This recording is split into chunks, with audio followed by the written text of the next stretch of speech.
Hello, you're listening to Crossword, where cultural clues lead to the truth of the word. And my name is Margaret MacMillan, your host. Have a great book interview this week with Professor Margaret MacMillan, a phenomenal historian who wrote a book called Paris 1919 over 20 years ago. And the lessons from the end of World War I, when leaders sat down to hammer out the Treaty of Versailles, is something that still affects us today and is a history that we need to understand. I contend that you do not understand European history unless you understand what happened at the end of World War I. You cannot understand the headlines of Europe today if you don't understand the end of World War I.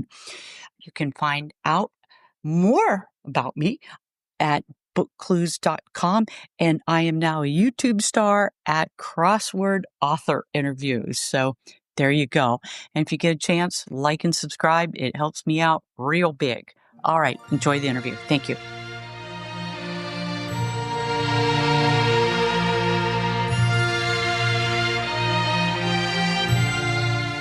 We are so lucky today to have Professor Margaret MacMillan, a historian of the 20th century and probably one of the best historians of the 20th century, I would say. We are going to discuss several of her books, actually, The War That Ended Peace and Paris 1919, because they all actually are in play today. Professor Margaret MacMillan is the Emeritus Professor of History at the University of Toronto and an Emeritus Professor of International History at Oxford University. She was Provost of Trinity College in Toronto, and she was actually a Provost or a Warden at St. Anthony's College, Oxford from 2007 to 2017. Her publications have been translated into 26 languages, and like I said, include Paris 1919, Nixon and Mao, The War That Ended Peace, and her latest book is War, How Conflict Shaped Us.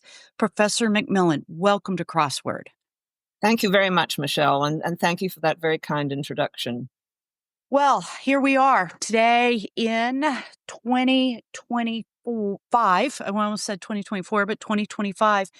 And your book that you wrote 20 years ago, Paris 1919, seems to be more alive today about an event that happened over 100 years ago.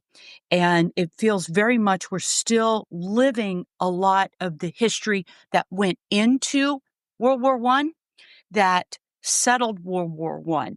And I contend that you cannot understand Europe today without understanding Paris 1919, without understanding the end of World War I, because so many ways that shaped Europe in such a profound way, maybe even more than World War II.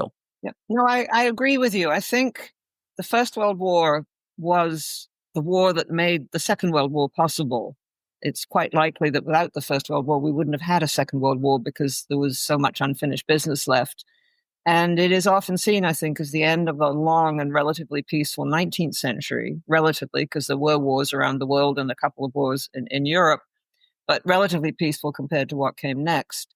And a lot of things that we take for granted in our world are, I think, a product or were hastened on by the First World War.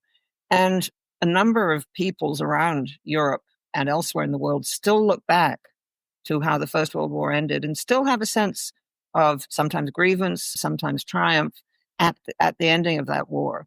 And a lot of the issues that they discussed in Paris in 1919, how do you end a war? How do you treat the defeated? How do you try and set up, if you want to, how do you try and set up institutions that will make another such dreadful war impossible? We're still grappling with some of these questions. How do we prevent war? How do we end war? How do we recognize demands for change? How do we do all that internationally? And I'm not sure we're any better at it than they were 100 more years ago. Well, that's interesting because once again, we have war in Europe. In Ukraine it's maybe ostensibly you can argue whether that's geographically Europe or not, but it's on the very edge of Europe, if you don't want to call Ukraine Europe. And so we are looking at a lot of these same questions don't you think of of self-determination, of nationality, of ethnic differences, of kind of this, in a lot of ways, what they were looking at 100 years ago? Yes, the whole notion of self-determination, which was something that was very much taken up and promoted by the American President Woodrow Wilson, the president during and at the end of the First World War. And the idea was that it was to be democratic, that people should have the right to choose their own leaders. But what I think he perhaps hadn't realized fully was just how many possible nationalities there were, especially perhaps in the center of Europe, where you had a huge mix of different peoples as a result of history. So you would have a Hungarian village next to a German-speaking village, next to a Czech village. If you look at the population maps of the center of Europe in the period around the First World War, it looks like a kaleidoscope. There's just so many different nationalities mixed up together. And so whenever one group wanted to become independent, they were probably going to have another group that didn't want to be part of that independent group. And it was a formula, sadly enough, often for renewed conflicts. Let me ask you a question. When we talk about borders, and that was one of the really the themes of Paris 1919, how to construct borders to include or to exclude people, to include resources, to exclude resources. I'm going to ask you a question. And how fragile are borders? Question of borders is in front of us today, maybe in not the same way it was in 1919, but it's definitely in front of us today with Russia invading Ukraine. Where does Ukraine begin? Where does Ukraine end? We see it in the Middle East now. It's one of the very difficult questions facing the world and always has been. And borders have been settled sometimes by force. One country has conquered or one people has conquered another people, often by negotiation. And the question is, how do you draw them? How do you draw them fairly? How do you include all the people of a particular nationality inside the same border if they don't all live next to each other? How do you make sure that new states have enough resources? How do you deal with things like rivers? How do you deal with things like mountains? I mean, this is very difficult indeed. About the only places where it's fairly simple to draw borders are on islands, because you can draw them right around the island. But otherwise, they're created by human beings, and they have been created through history. Now, since 1945, there has been an understanding, and the UN, I think, has incorporates this understanding that borders will not be changed by force, that borders have to be changed by mutual consent, and often with the consent of the people living on the territories affected. And that's been very important because it's stopped a lot of the conflicts that used to happen in the past over borders. Unfortunately, now with Russia's invasion of Ukraine, its seizing of Crimea in 2014, its invasion of Georgia, we've seen the violation of that principle. And what I really worry about now is that others will be tempted to follow the example. If you get away with seizing territory in violation of that understanding, you don't change borders by force, then for sure others are going to do it as well. Absolutely. And you worry, I don't know if this is a valid worry, but if you look at Eastern Europe, again, what was settled in 1919, territory was taken away from countries or added to countries, and you kind of worry about revanchism. I mean, what keeps a Hungary or a Romania or a Bulgaria or one of those countries from saying, hey, that used to be part of my territory. That was part of my territory. Because basically, that's what the Russians have done. They've said, that's part of my territory, so we're taking our territory back. President Putin has made a number of statements. He wrote this famous essay or infamous essay called Ukrainians and Russians are One People, which you used to be able to read in English on the Kremlin website. I don't know if it's still there, where he argues that there's never really been a separate Ukrainian people, that they've always been part of Russia. Therefore, having an independent Ukraine is illegitimate. It doesn't make sense. It's dividing up the great Russian people. And that is, I think, a very dangerous thing. And you have all sorts of possible grounds for claiming others' territories in the center of Europe and elsewhere in the world. In Hungary, Hungarians lost a huge and very important part of their territory at the end of the First World War in Transylvania, and in something called the Treaty of Trianon, which was signed in one of the suburbs outside Paris. And the current president of Hungary, Viktor Orban, has said that the Treaty of Trianon needs to be looked at again. And this is very dangerous because it is the potential, or it has the potential for creating real conflict between Romania and Hungary.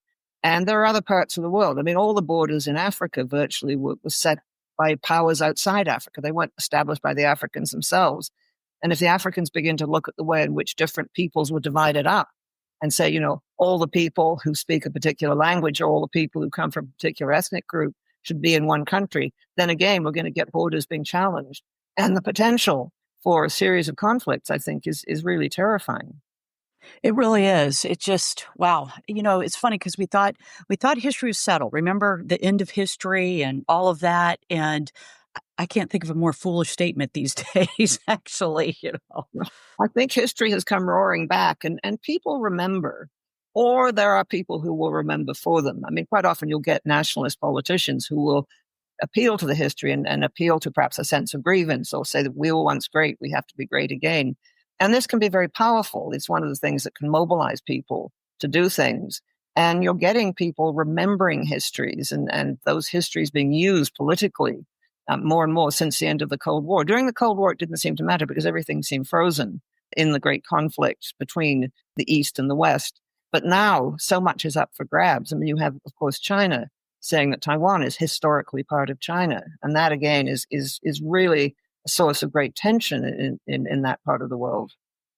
Your book, Paris 1919, does a great job of showing how personalities played into diplomacy and into making the decisions. And President Wilson, Clemenceau, Lloyd George, they all had very specific personalities. They had very specific agendas. They had constituents that they had to deal with back home, but they also had goals that they wanted to achieve with the Treaty of Versailles. And I think that's one thing that people forget is that personalities of the diplomats, of the leaders, actually play into the story and history of how things are solved or how things go forward. I think it often matters who has the power, and particularly if that person has great power over a powerful country. It can really make a difference. I mean, if we think of the history of the 20th century, if Hitler had been killed in the trenches in the First World War, as he very nearly was, then we would have had, I think, a very different history. We might not have had a Second World War. There might have been tension between Germany and its neighbors over territory, but I don't think we would have had the horrors of the Second World War or the horrors of the final solution. That was very much down to Hitler. And so his individual personality, I think, mattered a great deal because he was in charge of a very powerful country in the very heart of Europe. And you could say the same thing with Stalin in what became the Soviet Union after the Russian Revolution. I mean, Stalin controlled a very big country with a great deal of power, and what he said went. And so personalities do matter. I mean, what's fascinating to me about the Paris Peace Conference of 1919 is that the leaders of a number of the most powerful nations in the world sat there for 6 months talking to each other. I mean, we'd never get that again, ever. I mean, when world leaders now meet, it's 2.5 days, usually in very choreographed and heavily scripted meetings. But these three men in particular that you mentioned, plus quite often the Italian prime minister, sat together in a room, chatting to each other. And they got to know each other, and they didn't always agree, but they did develop a sort of fellow feeling. They were all facing tremendous pressures from their own publics. They all had tremendous burdens on them. And they did sometimes talk. Some people made notes of their casual conversations as well as the formal stuff. They sometimes talked about the difficulties they had trouble sleeping, for example, or how they didn't like to make mistakes. And so it wasn't that they became great friends, but they did develop a sort of camaraderie. And they did often make the sort of compromises that you need to make if you're going to get an agreement. One thing that astounds me is President Wilson left the country for 6 months. I mean, how do you leave the presidency for 6 months in an age of very slow communication? Now, I know he did go back. He had kind of a midwinter break. He went back like in March of 1919. I think he went back for a month.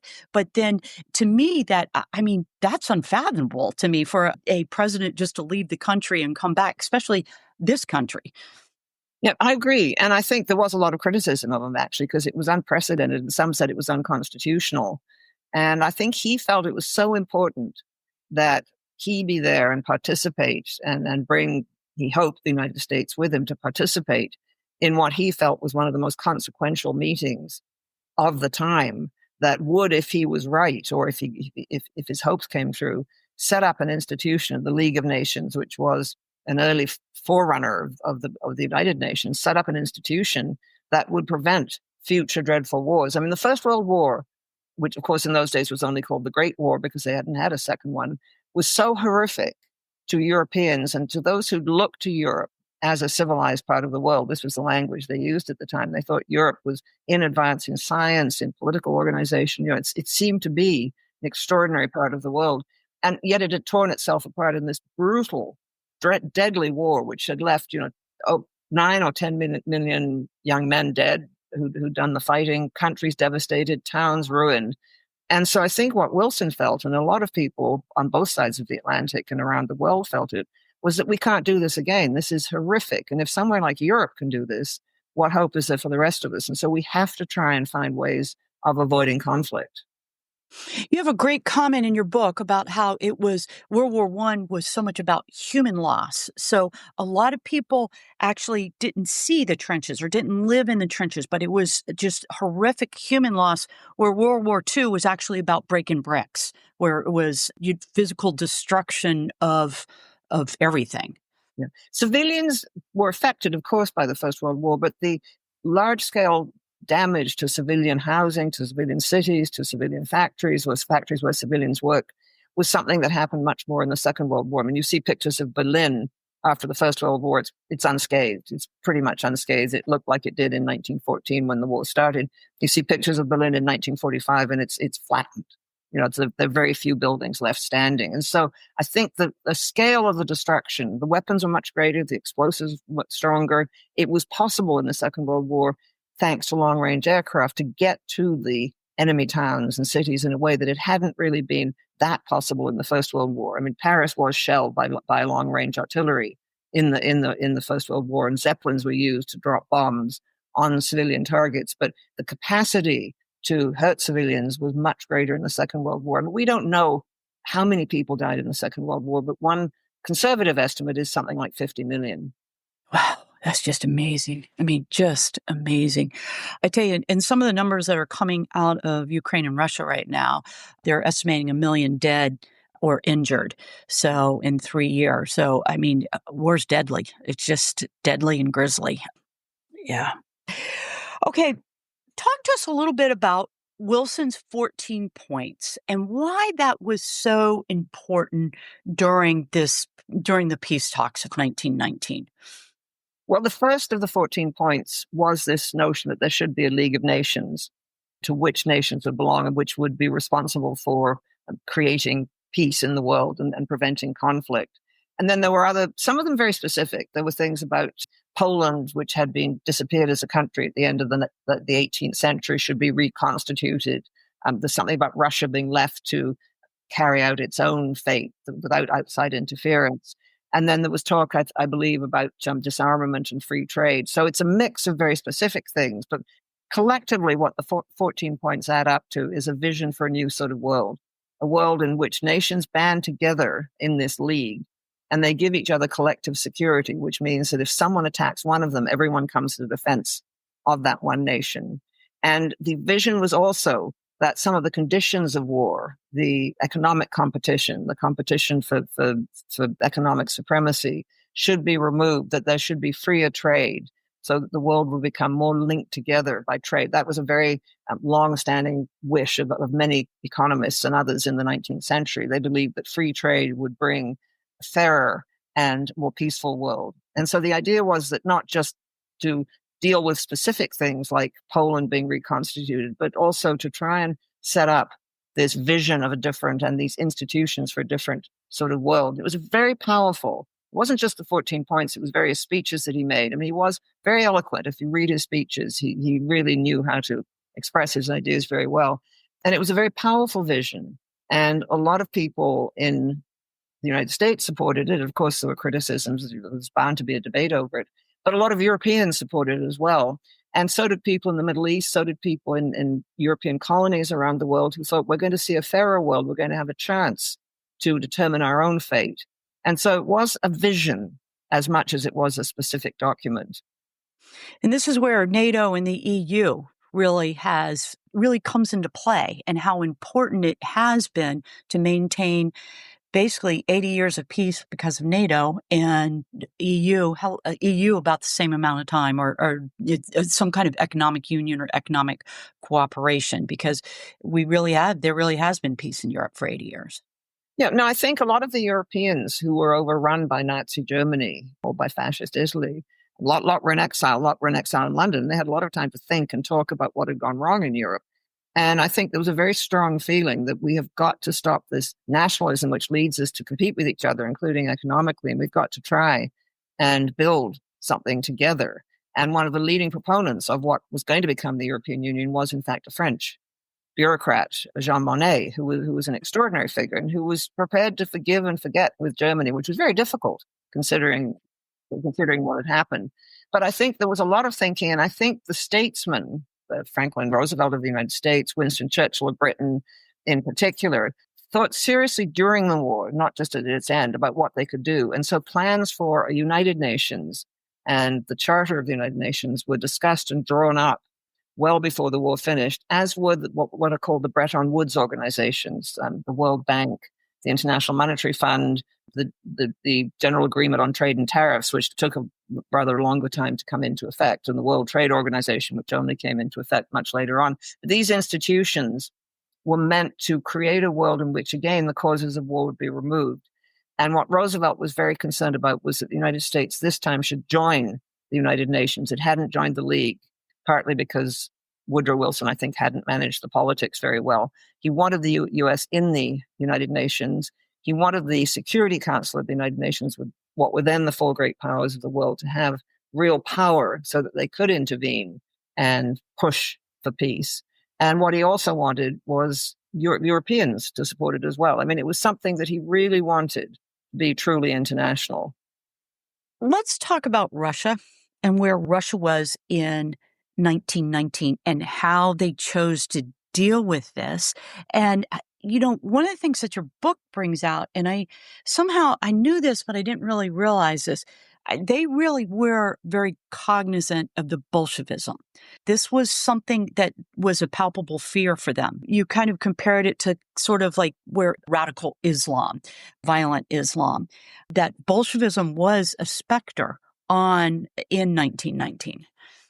It was, because the First World War, I mean, the Bolshevik Party was a tiny little party which very few people knew about when the war started, but there had been various left-wing movements saying we need to change society before the First World War, and there had been attempts at revolution, and most of them not successful at all. But the Bolsheviks had seized power in Russia because of the impact of the war on Russia. The old regime just collapsed, the Tsarist regime collapsed, and the Bolsheviks seized power in what was really a coup d'etat in the fall of 1917. And because of the impact of the war across Europe, it wasn't just on Russia. I mean, a lot of societies had really suffered. And there was a lot of unrest. I mean, in Germany, there were protests against the war. Housewives would march in the streets by 1917, banging their pots to show that they couldn't get any food to feed their children. And there were strikes and mutinies in the French army. There were strikes in Britain. And there was a fear that in the chaotic scenes and the collapse in the center of Europe of a number of empires, including the Austro-Hungarian Empire and the Russian Empire, that Europe was moving into a state of anarchy where you would get all sorts of revolutionary tendencies. You'd get peoples fighting peoples. And so there was a fear that what the Allies called Bolshevism, they didn't actually know much about it because communications with Russia were almost non-existent because all the communications had been cut. But what they did know was that it threatened to upturn what was left of European society. And so there was a real fear. And there was a big debate in Paris about whether they would invite the Russians, the new leaders of Russia, to come. Those against said, look, to begin with, they're revolutionaries and we don't want to have them in Paris. Clemenceau said, I don't want them anywhere near France. The other thing was that Russia, like all the other allies, had promised not to drop out of the war on its own, and it had done so. So the argument was that Russia's no longer an ally and doesn't deserve to be at the Paris Peace Conference. On the other hand, I don't think the Bolsheviks themselves wanted to come to Paris very much. Lenin, the leader of the Bolsheviks, was convinced that what had happened in Russia would be the first spark of what he called a prairie fire, which was just simply a revolution that would spread across the whole of Europe. So why would he bother to go to Paris? In any case, he was desperately trying to consolidate his power inside Russia, and a civil war was breaking out. And so the idea that he would have been able to come to Paris, or that he wanted to come to Paris, I think actually wasn't on the cards.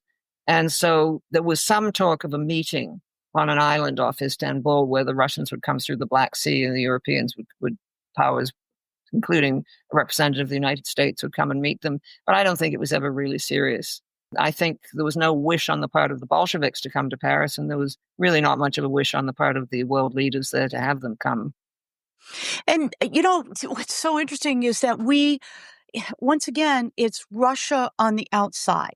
Russia on it, part of the European continent, but on the outside of the European continent, and a place where that they have really held, I would say, for the last 300 years, that they are on the edge, as it's difficult to negotiate with the Russians because I think there's a lot of assumptions that we think that they are European, but their thinking is very different.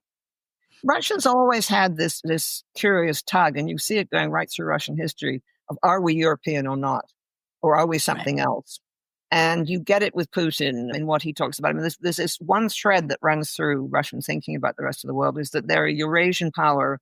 They're more religious. They're the proper heirs to the Byzantine Church, the Eastern Church, the Byzantine Empire, that they're different from the rest of Europe. And Europe is decadent, and Europe doesn't have the backbone that the Russians have. But you've always had another thread running through Russia, and that is emulating the West. The West is more advanced, always has been pretty much. Looking towards the West, wanting to keep up with the West, feeling a sort of envy, perhaps, of the West, but also feeling an admiration.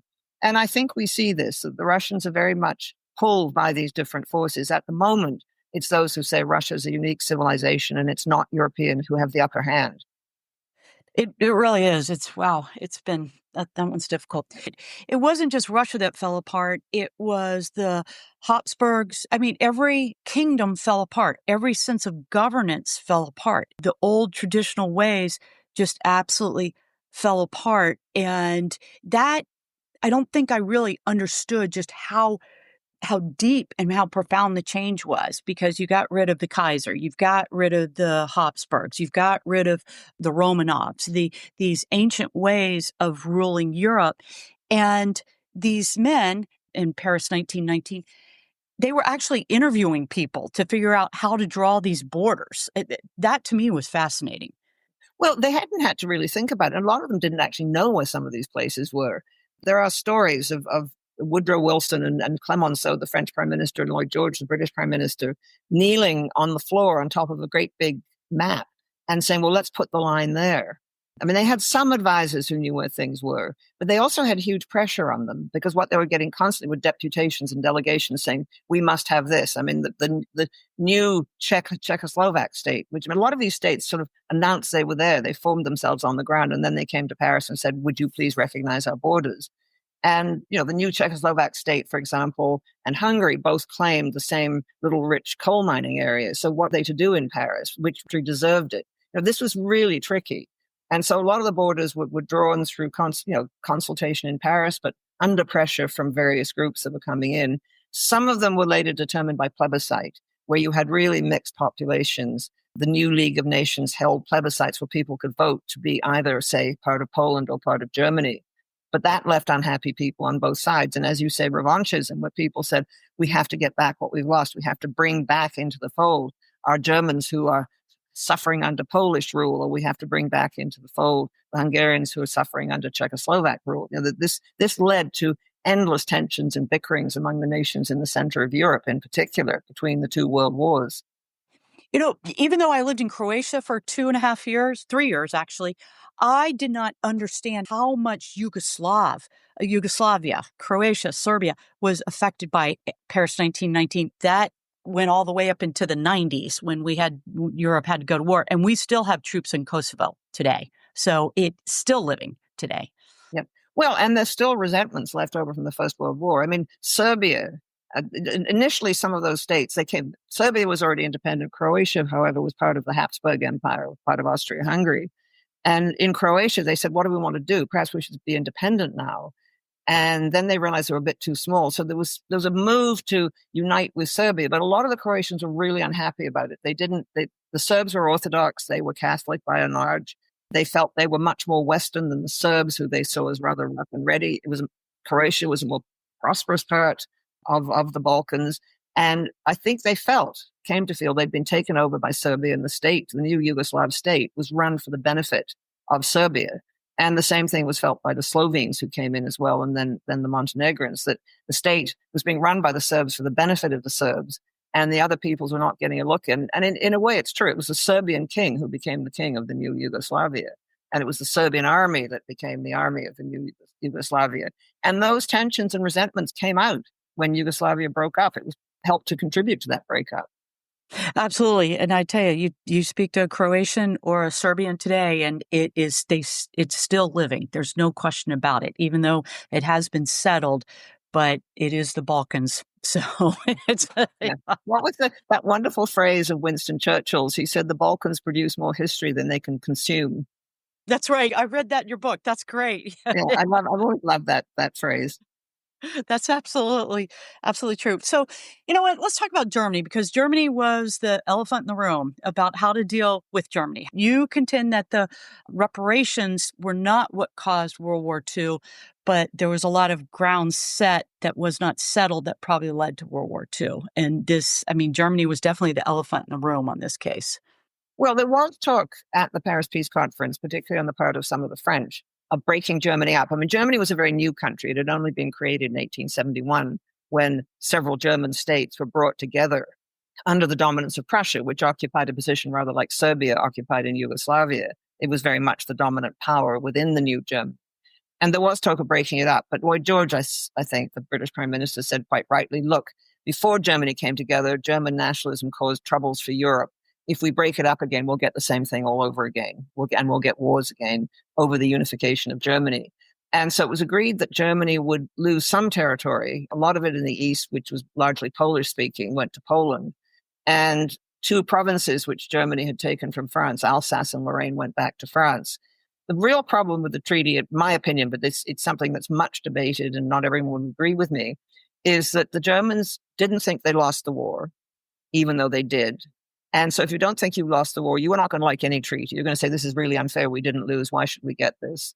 They didn't like the fact that they weren't called to Paris to do the negotiations, which they thought they would be. In the end, they were called for 2 weeks, given the terms of the treaty, and told to put any objections in writing.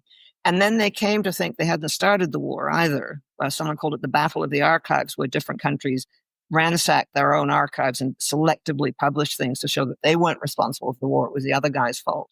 And so the Germans didn't think they'd started the war. They didn't think they'd lost it. They didn't think they should therefore pay any particular penalties. They felt it was really unfair. And reparations, where Germany was to pay for the damage it did to France, which it had invaded. Germany invaded France in 1914, not the other way around.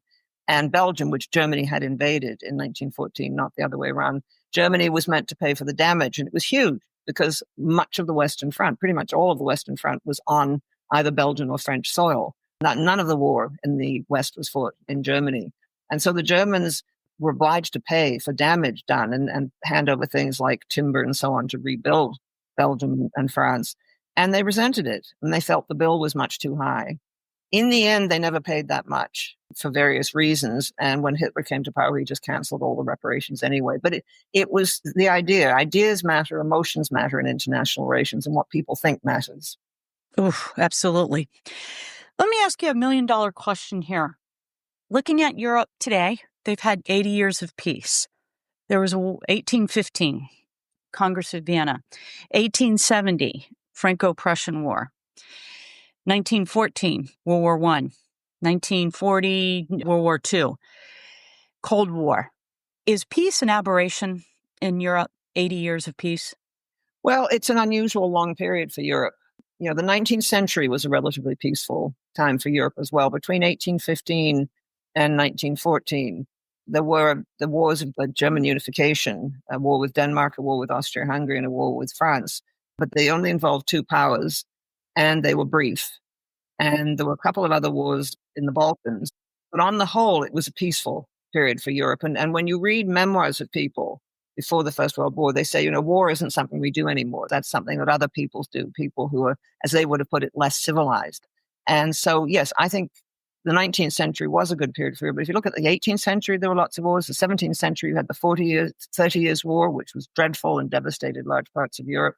So that if you look back into European history, wars were very frequent and very much accepted. The 20th century has seen two dreadful wars, and now we're seeing a war in Ukraine, which I don't think, certainly speaking for myself, I ever thought I would see another major war in Europe like this one. I really didn't. The breakup of Yugoslavia was accompanied in the 1990s by violence, and that had to be outside intervention.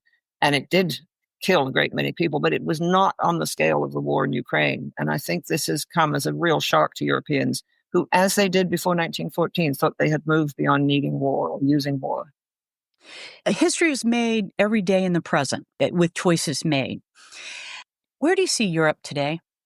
I think Europe is very much trying to work out what it stands for, what its role is. The present administration in the United States is making it perfectly clear that it's not going to solve Europe's problems for it. And the Europeans have really had to face up to having to take much more responsibility for their own defense.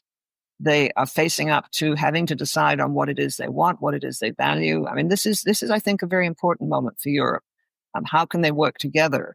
And it hasn't helped, I think, in my opinion, that Britain decided to leave because of Brexit, although Britain is still very much involved in diplomacy and security discussions. But I think that decision by the British, which I think now a majority now regret, has weakened Europe. But what Europe has got to decide, how can it look after its own defense? What is it going to do? How much is it going to spend? Because it's got an unfriendly Russia to the east. And I don't think whatever happens in Ukraine, that Russia is going to stop probing into Europe, probing around its borders, trying to get back what it sees or what Putin sees as legitimate Russian territory. Part of China looms well in Russia right now. I mean, I keep asking historians and military specialists to explain to me, to speak real slowly and tell me how over the last couple of years we're not at world war with when we're looking at Iran and when we're looking at the involvement of all these players, especially with the technology we have today.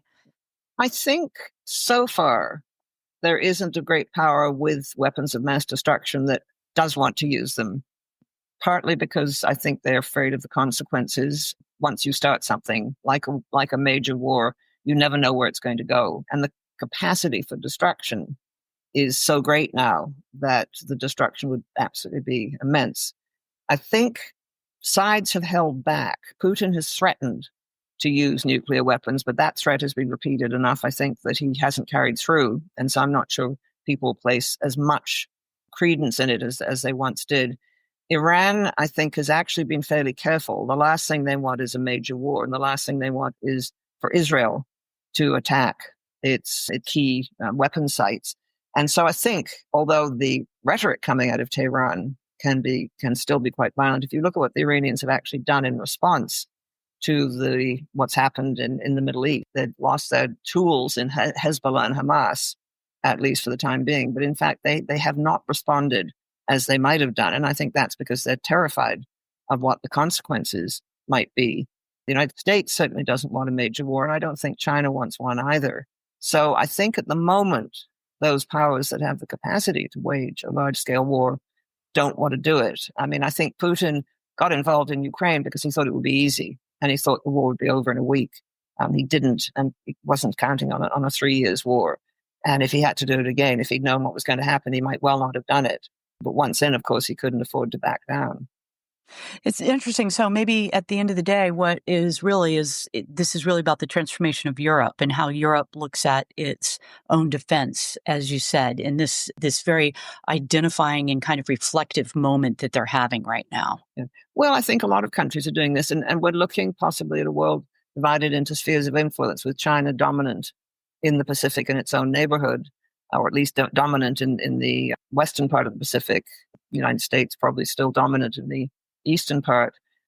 United States dominant in the Western Hemisphere. We're very much aware of this in Canada at the moment. And Europe, well, if it can pull itself together, another power.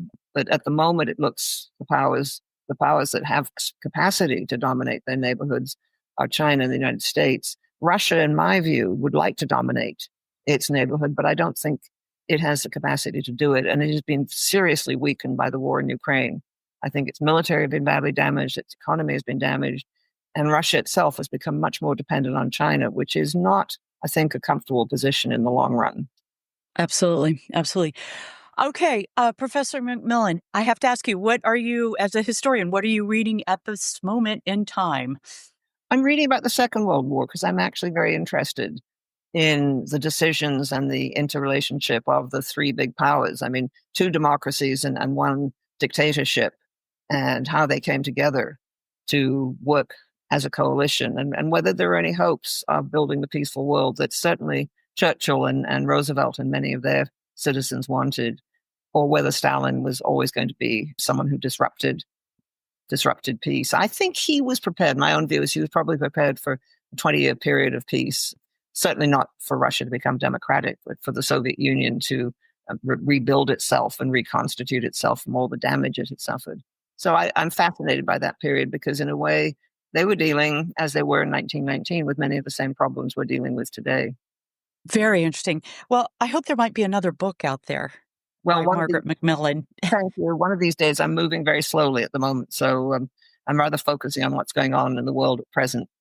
So. Good. Well, I mean, that's what we need. We need deep historians to look at history. As we said, history teaches us about ourselves and about the decisions that made, and hopefully they influence the decisions in the present. Yeah. So if we're wise enough and patient enough and not myopically arrogant about that we have all answers for all time right now, and we don't. No, nobody ever does. Nobody ever does. And there's always chance and there's always things coming unexpectedly. And I think a certain humility as we look at ourselves and our capacity to do things is not a bad thing. It's not. And your Paris 1919 actually brings that out, that they knew it wasn't perfect, that it was what they thought was a beginning of a beginning, right? I believe one of the characters said that. Yeah.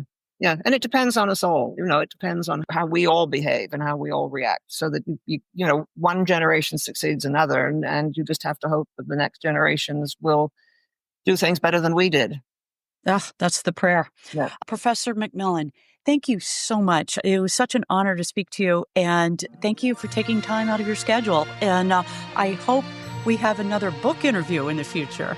Well, don't hold your breath is all I can say, but I am working on something. But Michelle, it was a pleasure to talk to you, and thanks for all those really nice questions. And I'll look forward to perhaps talking again one day. Oh, I hope so. Thank you.